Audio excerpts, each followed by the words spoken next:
Hi, Gay, DeRusso with the Majestic rider. So I am on Kai today. He's the 4-year-old Tennessee walking horse, and he's a very good walking horse. And that is because he's had some good breeding, but he's also had some good training put on him before he ended up here for a little tune-up. So he's a very quiet one, very accepting, very calm, but each walking horse is different, and you should know that. So I have a walking horse. She is nothing like this. She is high-spirited, opinionated, can get upset and have a little bit of temper tantrums, but he has a nice quiet temperament, which would do better with most people. I like a little bit of challenge. So we're coming up, and there's a little cow down here. I don't know if he's ever seen cows before, and it's under the shade, so you might think he sees it, but he probably doesn't, and it might run away. So we'll see. Do you see it? Now he might see it, he might smell it, or he might not notice it at all. So you're always ready, because when you have a new horse, you just don't know what have they seen before. So you'd rather have your rein short, be prepared, your hands a little wide, be sitting back. But to me, I can't feel his heart racing. He is looking, but he's not scared. And he did get scared the other day, so I could feel what it felt like to be on him when he's scared. And you need to recognize that in your own horse, so you don't push him to the point to get you in trouble. Good boy. So, and that's the video that I posted the other day where he was going through the mud. So this is the little cow. So he's more curious. So maybe he's seen cows, or he just doesn't care. Okay? But you never know what's going to affect your horse. If it's a goat, if it's a cow, if it's a dog, you know, all their experiences in the past, sorry, we have to duck under some trees, are going to affect how they react to things. If they've had good interactions, they'll probably be fine with it. If they've had bad interactions, or the previous rider scared them, they might have very bad reactions. So he missed a little step there. Okay, so remember, ride out forward with some energy. That was a rabbit, but he did look at it. Now you might be like, why didn't you let him look? Because we just started out. I want him paying attention to me. It's like when you're driving a car, you want the driver looking out the other side of the window when you take off, do you? No. I want him paying attention, going straight, going forward, and listening to me until we wear a little bit of energy off. Now, he is not a very energetic horse compared to the horses I ride. So by the time we get to the top of the hill, his energy is probably going to be worn off. So each horse is different. Some horses you got to ride for 20 minutes or more before that energy is worn off, even if you did lunge them. And my horse Tilly can be like that. And so you got to know what you have, and you got to change to help that horse, not expect them to be like your old horse.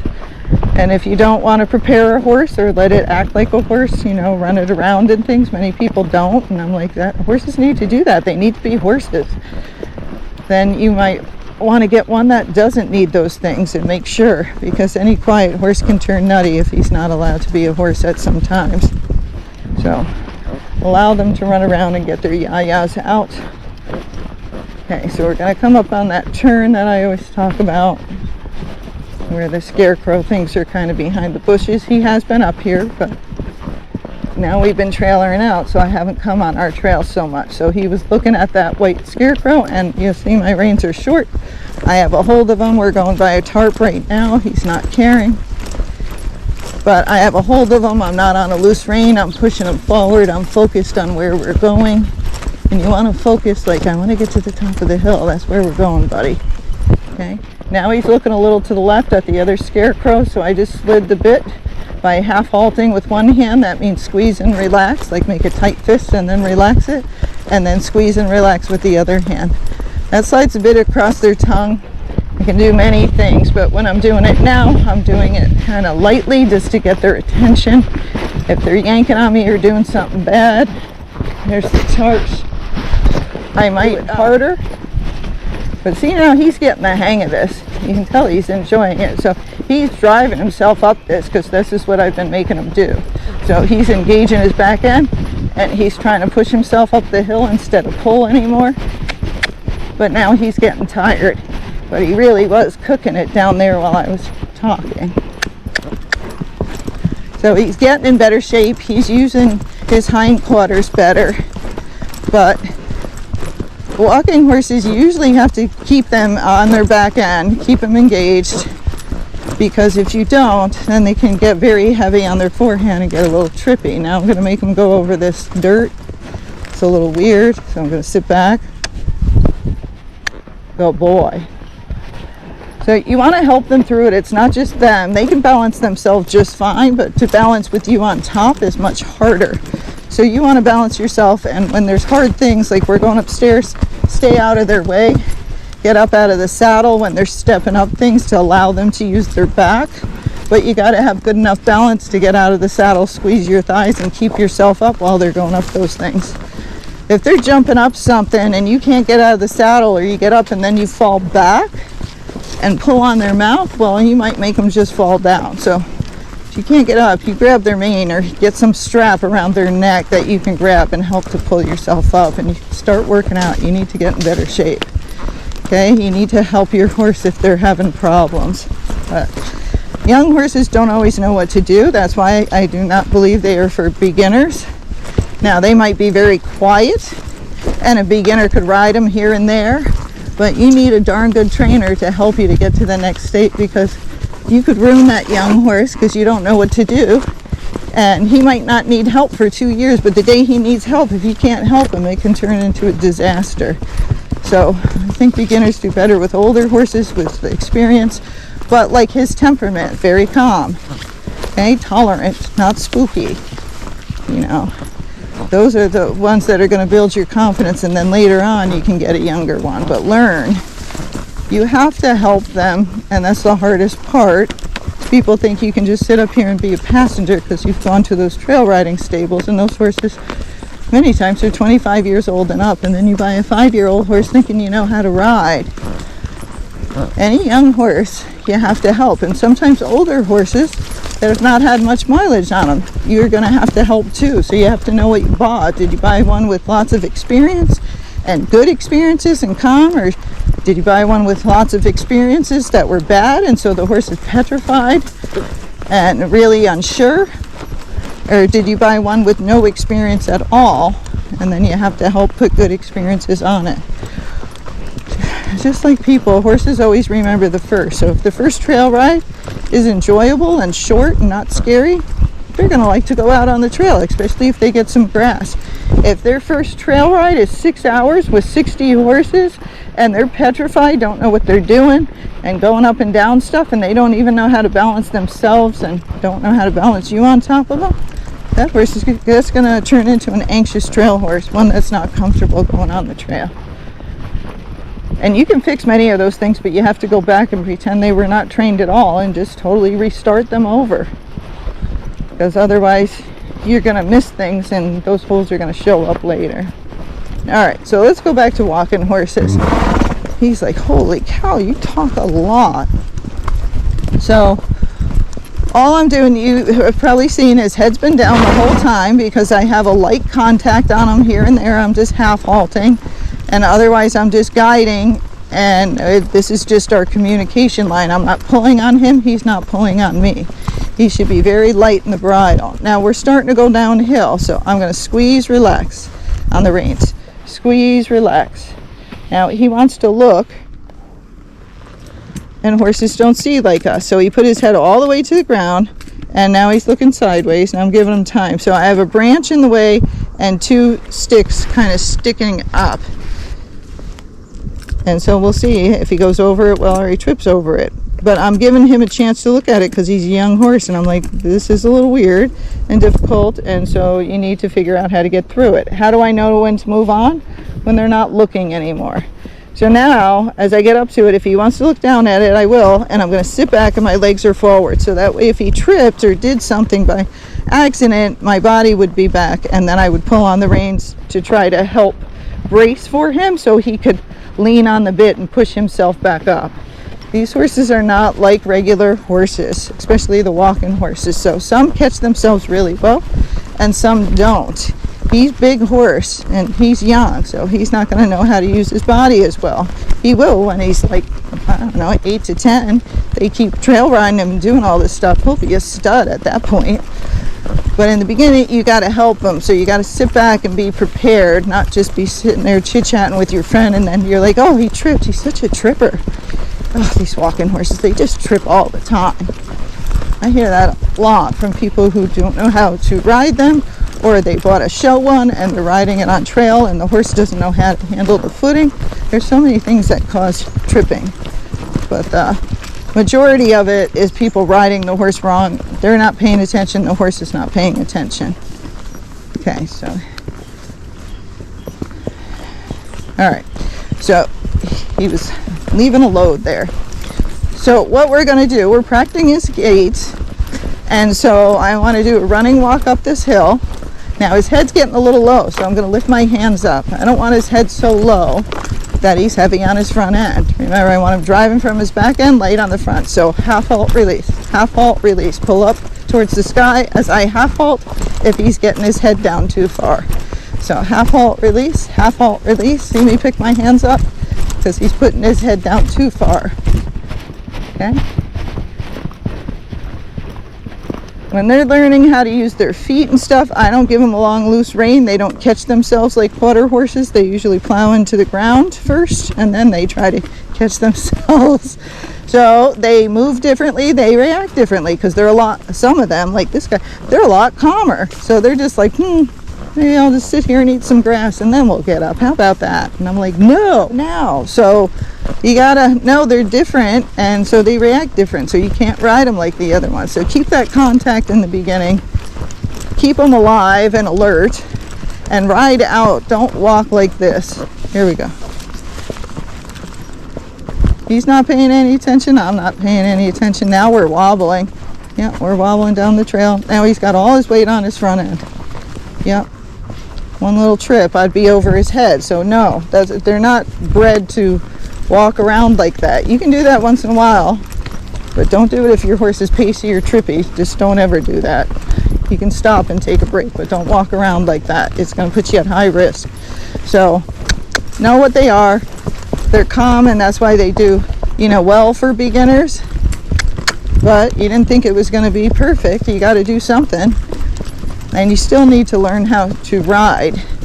You can't just rely on the horse the whole time. You got to have good balance, learn the cues so you know how to handle different situations. So I'm half halt and release, He's kind of wobbling, so I'm kind of steering with my legs to hold his body up underneath me.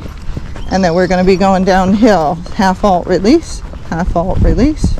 So I am collecting him. I'm trying to shorten his stride, round out his body. He's getting a little heavy right here, so when I'm going to stop. Good boy. Let's practice a back up. He's like, I don't back up uphill. You do now. Okay? Get that horse's attention before you go downhill. If they're leaning on their front end, back up, get them off of it. That's why you got to have a good backup. Okay, now it's narrow in here. And it's difficult. And if he hits the sides, it's like that, he's going to lose his balance. But it's hard. If this was flat, I'd go faster through it because he wouldn't wobble as much, but it was downhill. So I don't want to go fast downhill. But that's what happened. So I'm glad he did it. He stepped off the side, and that can definitely happen to you. Okay. So now we're going up a hill again. So you could do your running walk. You could do your foxtrot. You could do your canter. Use those hills. So I'm going to just make him drive. Push with his back end. That's the only way you're going to get them stronger. And if you want to engage their back end and get their top line better, or maybe your horse is recovering from EPM, you got to make them work. It's a workout. You need a good coach to coach you and your horse, or you need to be a good coach to coach your horse into doing the work. Because many of them are like, let's not do that. Just give me the reins and let's wobble around. No. Then they'll get all out of shape. They won't carry themselves as well. So you got to work them, and you got to teach them how to go up and down hills, because many horses don't know how in the beginning. Now, each breed is different, and each horse in that breed is different. So the more sure-footed ones who don't need as much help are usually the Rockies or the Foxtrotters or the Icelandics, the horses with the shorter strides. But these horses have very large strides. So you'll see I'm baby stepping down the hill. So I'm teaching him go slow, half halt release, steer with my legs, half halt release, half halt release. He's starting to wobble, stop, get reorganized, then continue. So that stopping will get him back on his back end. But you see, he's a quiet horse, so I can do these things with him. If he was crazy and I stopped, he might rear up. So you have to take that into consideration. And if they're rearing up when you're stopping, you probably should not be on the trail at all and need to go back in the arena. Get that horse better. Or go on shorter rides, or just around the barn. Okay? But now he's in a nice frame. He's using himself well. Here he's a little heavy, so I'm picking up and half halting. So remember, pick up, then squeeze and relax, or you can squeeze and relax and then pick up. And then don't release till their head comes up. Just kind of keep popping it up. Okay, so now he's pretty good. So we're going to ride over to this grass. I do graze my horses, and I pick spots so I don't let them snatch grass.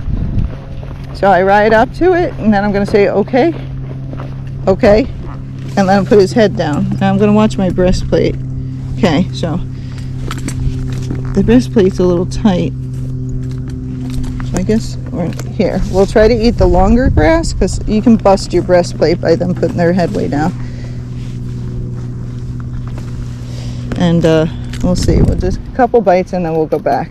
The breastplate. He's such a large horse that my stuff just barely fits him, so we don't want to break anything. Okay. But we'll give him a little break. So you want to make, when you're training your horse, that it's enjoyable to be out there. Give him a little break, or stop and give him cookies somewhere. Or just get off and have a lunch and tie them up and let them relax and hang out with their friends that they're on the trail ride, and let them have a little social hour while you guys eat. And then the horses are pretty happy. But if you just ride the heck out of them, then they usually run to the back of their stall when you pull that trailer out, because they don't want to go with you. Okay? So if your horse is doing that, think of what you're doing. It's nice that they let us up on their backs, but you got to make it enjoyable for them too, so they want to do this with us. Nobody wants to ride a horse that's miserable. So remember, let them run around, get their yayas out, because that's part of horse life, is just running and bucking and playing and having fun and eating. And then they'll do many things for us. But many people forget that they're horses. They just think they're machines, and they should just do this stuff for us. Machines break. Machines don't work well. These guys work much better. All right, so we're going to go back. So I'm going to turn.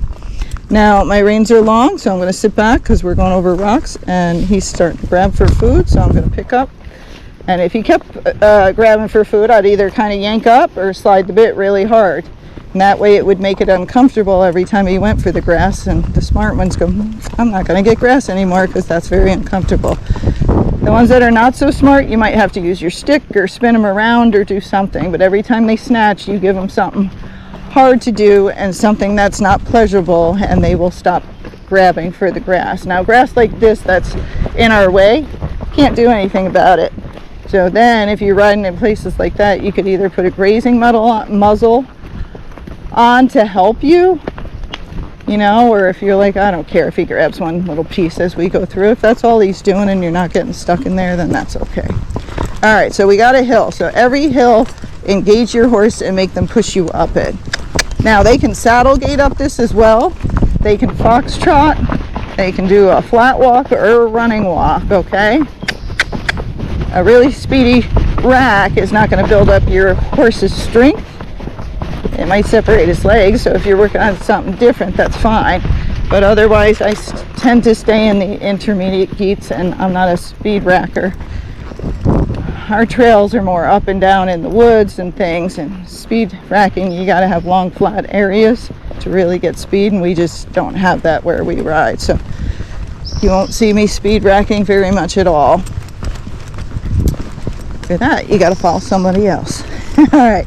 So beautiful view, enjoy it. We're very high up, and lots of people, you watch these videos and you don't realize how technical our trail is, or how steep it is, because it never looks like it, but it is. So this is going to be hard because we're going through loose dirt. He's already wobbling. He's like, how do I get down this? I'm like, slowly. So I am leaning way back. My back is touching the back of the saddle. I'm half halting. He's a little crooked, but not bad. So I'm going to wait until he gets through the hard part to try to straighten him. They can only do so much at once. Okay, now he actually straightened himself.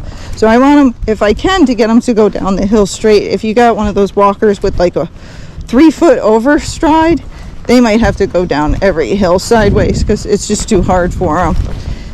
His overstride is not that much. It's maybe a foot at the most. So it's easier for him, and that also makes it easier for him to go up and down hills. Okay? So he can engage and push off and overstride when he needs to, and he's learning to shorten his stride. So he's a very smart horse, because the first time I came out here, he did not do well at all. I'm going to lift up. Now, if you lift up and then they're not pulling on you and they're staying framed up, you can release, let them carry themselves. Just don't let them look around. That's the point we're trying to get to, but he's not there completely yet, but he will be. He is that type of horse. He's got good self-carriage in the arena, so he's just got to get used to the technical stuff out here, and he's going to carry himself well. Okay? So as I'm going, I am constantly straightening him because he is wobbling left and right. So I'm blocking him with my legs. You just pretend you got a soccer ball between your legs, and you're trying to make the soccer ball go in a straight line. So you kind of alternate your legs. If he's going left, I push my left leg. If he goes to the right, I push with my right leg. Now, if you didn't teach your horse how to leg yield, they probably won't straighten out, because you pushing, see, pretty butterfly? You pushing on them, they won't understand what that means. They'll think you mean forward. So that's why you want to teach your horse all that arena work so you can communicate with them. That way he knows, move off my left leg, move off my right leg, do this when I do this with my reins. But if you skip all that arena work and you didn't practice at all, your horse is going off the turns or falling down because we can't shorten their stride because they don't know the cues. That's just telling you to go back. Now shorten up. He doesn't do much, but he lifted his head, his ears to the left. I know there's a deer in there because it jumped out at Tilly and scared her. And he didn't do much at all, but he's telling me something's over there by the way that ear is going. So watch their ears. They'll tell you when to get ready to do stuff. You see their head perk up or their ears going back or forward and they weren't before, shorten up your reins. Something's coming from somewhere. Okay, now they're downhill. So half halt release. He's doing pretty good. Now he's starting to lose it. Good boy. He's getting a little bit more wobbly, so I'm leaning back further to help him more. My back is touching the back of the saddle. That's how far back I am. My feet are forward. We're taking little baby steps. Okay. Now if I was with the group and everybody was going fast, I wouldn't be able to do this. He'd just be running down the hill with everybody else not learning what to do. So I don't ride with those people. I don't ride with chaotic people. I'm always teaching and training, so I can't. People don't send me their horses to mess them up. They teach me, send them, so I make them better. So I have to ride with the right people, calm horses to give the horses good experiences. Okay? Most of the problems you have is because you're riding with the wrong people, or they got the wrong horse, and the horse has high anxiety or it's uncontrollable, and you're trying to ride with them, and now your horse is getting bad. That is normal. Horses are herd animals. If part of the herd is being chaotic, they all usually start becoming chaotic. Now he's getting a little heavier. He was pulling down on the bit, so I just slid it. Not to get his head down further, but to get him from leaning on it. Remember, he's carrying us. I cannot carry him. He's way too big, so he cannot lean on me. I'm getting heavy again. So I'm half halting. That's better. Okay. Now, usually, if you speed them up a little bit, they won't be as heavy. So I'm going to speed up just a little bit, because we got to go through the sand here. And if he's heavy on it, we won't get through it. So you see me picking up. You can do one hand or you can do both. See what works. If their head keeps going down when you do both, then you go to one hand. They'll tell you what works. You just got to try it. Okay, he's doing good. So remember, walking horses and all these gaited horses, they're bred to move out down the trail. But I know, see him trip? Now I'm okay because I was sitting back, but if I didn't have my reins and he was too heavy on his front end, he would have pulled me. I would have fell forward, you know, if I didn't have good balance and I had a loose rein. And then he was tripping, so I would have knocked him off his feet because I would have fell on his neck, which probably would have knocked him down. And that's how that stuff happens. So you always got to be ready when you see stuff. You're like, he sees it, he saw it, he just didn't lift his foot high enough, and that is normal for a baby horse. Okay, the next time he'll lift his foot higher because he'll be like, well, that didn't work out for me. Because horses are smarter. People usually do the same thing over and over again. They're like, well, I know he tripped when I had that really loose rein. I was riding on the buckle, not paying attention, but I don't want to shorten my reins up or make him move out. I'm just going to ride like that again. And I'm like, okay, have fun. Because they're most likely going to trip again. So, again, these horses were bred so calm, and it's good and it's bad. They're bred calm, so a lot of people can ride them and handle them. But then, you know, you buy a young horse and you don't know how to handle it or how to help it. Or they're so calm and lazy, they don't pay attention to where they're going and they don't react to anything. And so they start getting really heavy and trippy. Just like certain cars are made to be driven a certain way, so are certain horses. So you gotta, when you're looking at gaited horses, it's not who's the prettiest and who's the smoothest, but also how do you ride, who are you going to ride with, how fast, and are they crazy? Because if they're crazy, you need an extra calm horse because everything's going to amp up. You just tripped again. And these are just little roots that are in the way. He's not a trippy horse, but he's just not paying attention. That's normal for baby brain, okay? So, but you got to know all those things so you pick the right horse. Okay? You might pick a great horse that's trained really well, but say it's sensitive and you ride with a bunch of crazy people that are running, bolting around, running off, running up behind you. That horse is going to turn nuts. You take a lazy horse out with them, it's going to do a lot better. Like it might get amped up a little bit and you're like, wow, now he's like a regular horse and not a lazy horse. So that horse would work well. Okay? So you got to know and plan on a lot of things, just not how pretty, smooth, or did it pass the vet check. Okay, because you can't ride a vet check, you can't ride pretty, and you can't ride paper, so you got to get what you can ride. Okay, here's the wobbly part. If he wants to put his head way down, he can, but he's not. Most horses that know what they're doing, like the older horses, they put their head down in there. They put it down and they look, so they know exactly where to put his feet. So you see, he doesn't know to do that yet. Okay, so we're almost out of here. So overall, he did well. He did much better than last time, and that's all I'm expecting. I just slid the bit and popped his head up because he started leaning on me. He has the Wonder Bit with the dog bone. I put a link in his other video, but if you want the link, I can send it to you if I forget to put it. Everything's usually in the video descriptions unless I forget. So look there first, but then let me know. So it's working well for him. It's a very mild bit. It does help to elevate him a little bit because he gets a little heavy on that front end. Good boy. So that was very good. He shifted, he waited, he tried to put his head down. See how my reins are long now, but I'm sitting way back? He's thinking now. Good boy. And now he's smelling poop. As we're going down the hill, we're not doing that. See how this stuff they can do? So, but he's getting much more sure-footed because he's like, oh, she said put my head down. Slow down. Okay, we got one more. I'm trying to get him to put his head down because now he's looking around. But see, he's not paying any attention, so that might not be a good step. So now I'm going to shorten up because he's not putting his head down anymore to pay attention to the footing. Now, that wasn't the smartest move, but he did it. So, again, I'm trying to help him, show him, like, how to get down this stuff, and then give him a chance to do it. He's going to make mistakes. That's what we all do. You show someone how to do something, they make a mistake. You correct it, say, try again.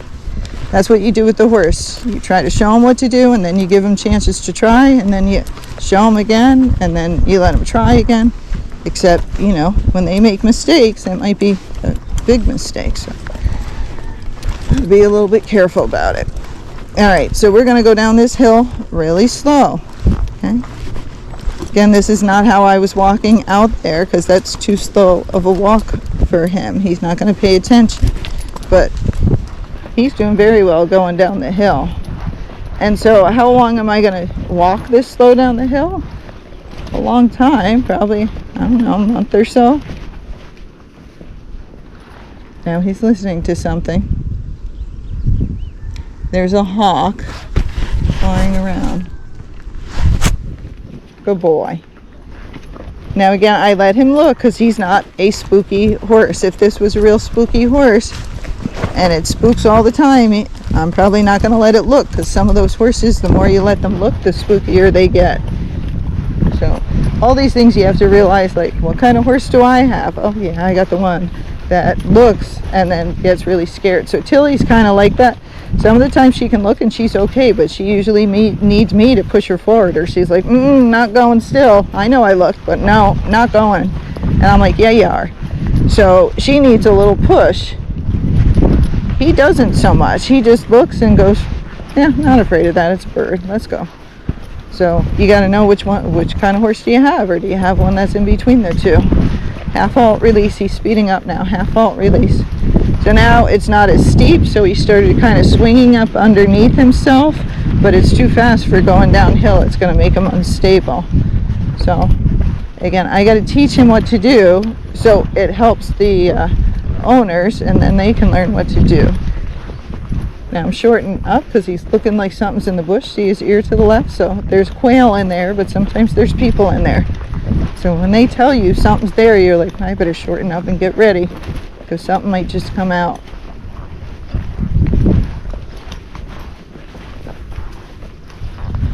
Alright, so there's a horse that's in this paddock, and sometimes I spook it when I come out. Now I've been talking, so it probably hears me, but I'm just going to make sure. Hey girlie, we're coming. Here we come. Because one time I didn't say anything, and I came around the corner and spooked her. And spooked the hell out of her. She spun and took off galloping, and then that scared the horse I was on. He's thinking, like, is something behind me? He doesn't know that she was spooking at him. He just knew she was running, so he's like, we should run too. And I'm like, no, it's us. That's what she's afraid of. And he's like, oh.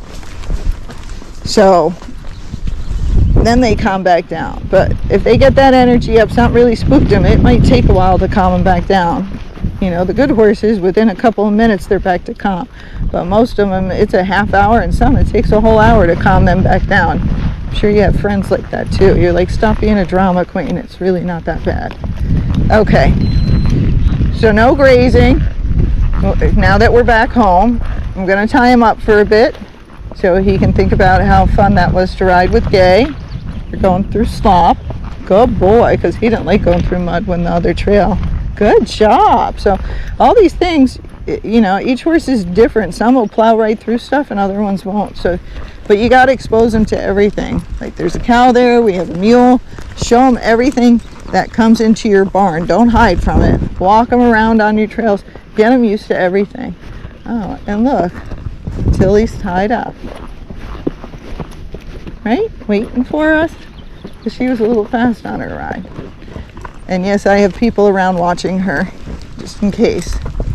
Don't just leave your horse with nobody around, because they could get in trouble. All right, I hope that helps. Go Gaited or go home, right? All right, like and subscribe.